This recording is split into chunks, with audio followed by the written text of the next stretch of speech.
Tiempo de tomar el pulso del mercado, tiempo de recibir a Pablo García, director de Divacons Alpha Value. Muy buenos días, Pablo. Hola, buenos días, Eva. Bueno, llegamos a una mañana en la que hemos visto un claro cambio en el signo del mercado desde que abría sus puertas. Llegamos tras una sesión de signo mixto en la jornada de ayer y todo esto tras un mes muy intenso del mes de agosto en las bolsas. ¿Cómo fotografías ahora mismo la situación que se está cotizando en los mercados? Bueno, como bien has comentado, quien se haya ido de vacaciones en agosto y haya dejado la cartera y haya vuelto, posiblemente piensa que no ha pasado nada, pero ha pasado muchas cosas, sobre todo en el entorno de las divisas, que fue lo que provocó ese carry trade entre el yen y el dólar y provocó pues desajustes, margin calls muy que metieron mucha volatilidad al mercado. Y ahora prácticamente el Standard & Poor's está por arriba de esos niveles, incluso nuestro IBEX 35, y en el caso de Euro está un poquito más abajo, pero prácticamente hemos vuelto al punto de partida. Eso sí, con un escenario de ricitos de oro que está de vuelta, porque Estados Unidos crece a unas tasas bastante saludables, a pesar de tener los tipos en los máximos de los últimos 22 años, porque es verdad que Jerome Powell en el simposio de Jackson Hole nos preanunció que iba a recortar los tipos precisamente esta próxima reunión del 18 de septiembre, pero todavía esto no se ha producido. Y los datos de PCE, los datos de empleo, los datos manufactureros, esta tarde conoceremos los de PMI ISM, que son importantes. La desaceleración provocada por esos tipos altos está siendo bastante suave, ¿no? Por eso, con una inflación que está siendo más o menos contenida, ese proceso de desinflación, ese escenario de Goldilocks, pues la verdad es que está funcionando. Pero en el caso europeo, que es el que más nos preocupa, y como bien sabes, en Negocios Televisión hemos insistido en nuestra apuesta por India o sobre todo Estados Unidos respecto a Europa, ¿no? Es decir, tenemos una Europa casi ingobernable, ya no solo en Alemania, pero en Francia, sino también en Alemania, ¿no? Y con unas tasas de crecimiento, en este caso el segundo trimestre de Alemania, una situación del crédito en el mercado inmobiliario muy compleja y una situación de China que no ayuda, ¿no? Ya lo hemos visto con Volkswagen, no ayuda a BMW, no ayuda a Mercedes, las grandes exportadoras alemanas están en la cuerda floja. Así que la situación para la vieja Europa se complica y eso a pesar de que los datos de PMI manufactureros no han estado del todo mal para lo que podría haber sido, ¿no? Así que yo creo que el futuro es menos esperanzador para el caso de Europa que quizás sí para un mercado doméstico muy potente como es el americano y que ha demostrado una estoicidad extraordinaria, incluso en este mes de agosto con esta vuelta muy fuerte. Así que ayer no tuvimos el mercado americano abierto por el Labor Day. Es normal que tengamos un poquito de profit taking. Y destacar también, Eva, el buen hacer de los resultados, ¿no? Se ha criticado mucho si el problema era la macro, la micro, el problema es un tema de divisa que provocó esos desajustes y esos margin call. Pero la micro americana ha sido extraordinaria con crecimientos del segundo trimestre del 13%, ventas un 5,5% arriba, respecto a una Europa que decrece en ventas un 0,7% y los beneficios han quedado en el segundo trimestre en un más 3,1%, bastante pírrico. O sea que yo creo que los resultados americanos siguen siendo bastante buenos, bastante esperanzadores a futuro, aunque bueno, hay una cierta desaceleración, insisto, provocada por esos tipos altos que poco a poco nuestro jefe de obra, nuestro gran Jerome Powell, yo creo que hay que tener confianza en que va a seguir esta senda positiva, ¿no? Controlando los mercados. A la espera y con permiso de los banqueros centrales, sobre todo esta cita del 18 de septiembre, Pablo, hoy quería preguntarte, sin lugar a dudas, que decías, lo que más duele, ¿no? Y lo que nos duele en Europa, esas cifras de crecimiento. El viernes toca PIB, con permiso del informe de empleo en Estados Unidos. Y lo que vemos es que el PMI manufacturero, lo que decías, no ha sido tan malo, pero Alemania y Francia no tiran. Y Volkswagen, si faltaba una puntilla para el diagnóstico, pues no sé hasta qué punto no está escenificando una situación que puede mucho más empeorar y hasta qué punto, ¿no?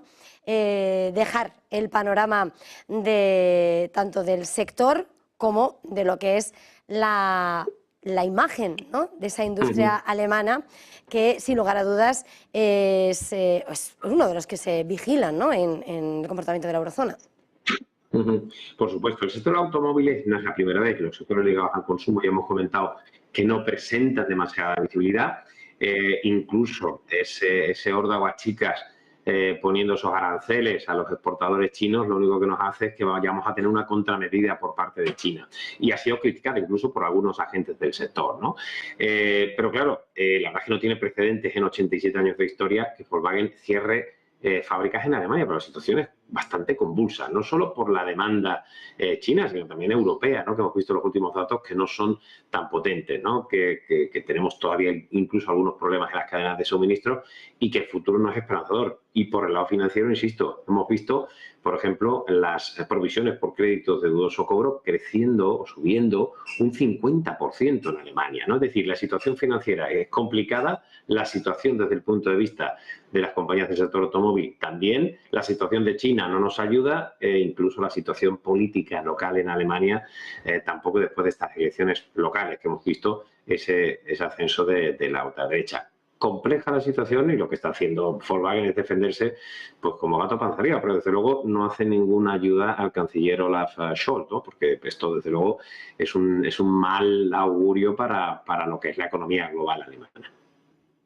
Mirando también a uno de los movimientos que estamos vigilando en el mercado, hoy estamos viendo esas fuertes caídas en el petróleo. Es verdad que esta semana hemos conocido datos de PMI de China que tampoco es que alivien en cuanto a la expectativa del consumo de ese oro negro.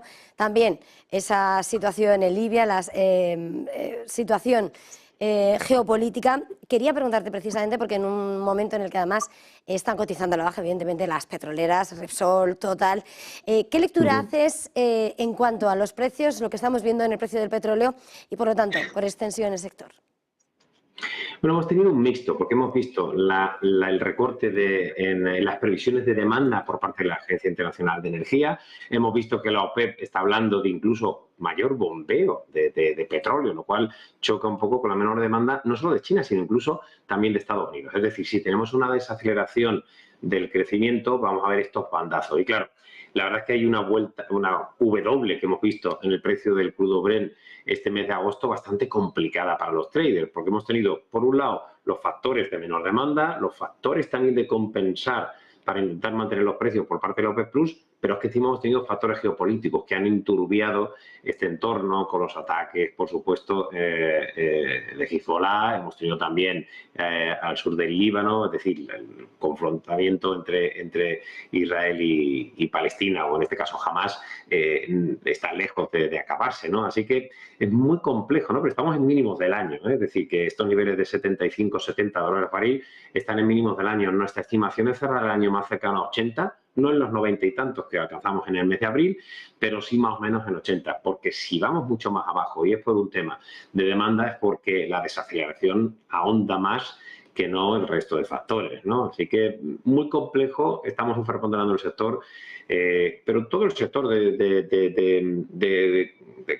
consumo, de deep cíclica, de consumo cíclico pesado, es decir, no solo las petroleras, el sector de metal and mining también está sufriendo por esa menor demanda que nos llega de China. Muchos incluso de las compañías de acero chino están intentando salir fuera porque su consumo doméstico ya no es tan sólido como antaño. Complicada situación y el petróleo lo está reflejando y ni siquiera, insisto, los factores geopolíticos están llevando el precio del crudo a niveles más razonables quizá por el entorno de demanda y estamos en mínimos del año. Terminar, Pablo, porque arrancamos mes y ya la recta final de este 2024, aunque queda mucho, fíjate todo lo que ha dado agosto, todavía nos queda este mes como poco. Lagarde y Powell, ese gran momento de la Reserva Federal. ¿Dónde dirías que van a estar las claves de las bolsas? Hoy que además vemos como más la banca está pesando en ese IBEX 35, mirando la política monetaria, mirando geopolítica, ¿dónde ves las claves?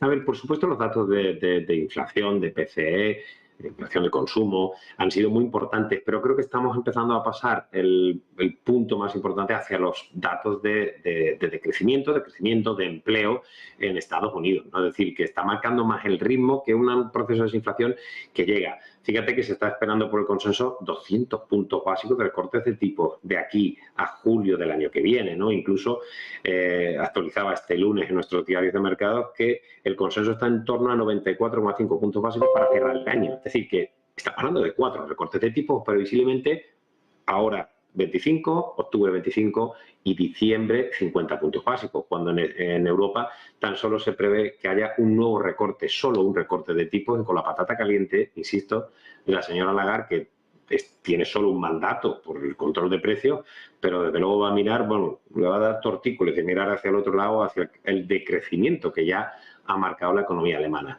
Complejo, ¿no? Yo creo que los datos, insisto, de crecimiento o de decrecimiento van a ser ahora más importantes que los datos de inflación, que más o menos está contenida. Y ojo, para mí el focus del día, que sigo insistiendo, el focus desde de mucho tiempo sigue siendo el yen dólar. Lo que desestabilizó fue esa subida de tipos. A ver, Japón tiene una inflación incluso ligeramente superior a la europea y los tipos han ido tan solo al 0,25, cuando aquí estamos en el 4,25, en el 5,5 todavía en Estados Unidos. Es decir, que con una tasa de inflación muy similar, la política monetaria todavía no ha cambiado de una forma importante y el vicepresidente de la autoridad monetaria nipona echó el freno cuando vio ese movimiento, ese menos 12,4% que cayó el Nikkei el día 5 de agosto. Es decir, que eso es una patata caliente que se ha dado una patada para adelante diciendo no os preocupéis, no voy a subir los tipos. Yo creo que hay que tener mucho más el focus en lo que pase con lo que haga el Banco de Japón de lo que algunos inversores están enfocándose. Bueno, lo que decíamos, va a ser intenso lo que queda por delante. Hoy, de hecho, hemos visto el rendimiento del bono a 10 años en máximos de un mes y los bancos subiendo. Por cierto, hablando de bancos, que no te he preguntado, perdona que me extiendo, Pablo. Hoy un nuevo paso más en la OPA de BBVA sobre Sabadell.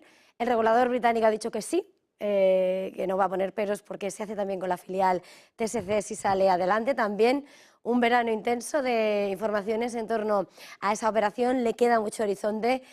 No sé cómo estás viendo ahora mismo todo lo que se va conociendo, cómo la lectura que está haciendo hoy están cayendo los bancos. Sí, bueno, bien has comentado, porque el tema de los tipos, el tema del sector financiero lo está haciendo especialmente bien, aguantando unos resultados muy buenos a pesar del entorno de tipos que obviamente vienen a la baja. Y el caso de BBVA, a ver, lo que demuestran tanto incluso el Banco de España como el Banco Central Europeo, como ahora la autoridad para dar el visto bueno de esa, digamos, adquisición indirecta de TSB Bank por parte del regulador británico, es que no hay demasiadas objeciones desde el punto de vista de un control o de una situación de monopolio o de una situación de, no sé, que provoque problemas desde el punto de vista de la competencia. Aunque mire usted, como yo le he dicho en una carta abierta al gobierno, dejen que sean los accionistas de Sabadell, que son mayorcitos, y pueden decidir por ellos mismos, y los accionistas de BBVA. Es decir, es una oferta que no entraña problemas para la competencia como están vistiendo desde el gobierno y como el resto de entidades más independientes están reconociendo. Si el accionista de Sabadell estima que no es suficiente, que quiere 5.000 millones en cash y no todo en intercambio de cromos, pues bueno, que lo pida, ¿no? Pero está siendo una batalla bizantina que incluso yo creo que se nos va a ir hasta el año que viene. O sea que vamos a tener todavía bastante que hablar sobre esa fusión que yo creo que desgraciadamente no va a llegar, que para nosotros era una buena operación, tanto para el accionista de BBVA como también para el de Sabadell. Pues Pablo García, de Banconsa Favalio, como siempre, un lujo este reencuentro postvacacional. Feliz jornada, feliz negocio. Hasta la próxima. Igualmente, gracias, Eva. Y nosotros en este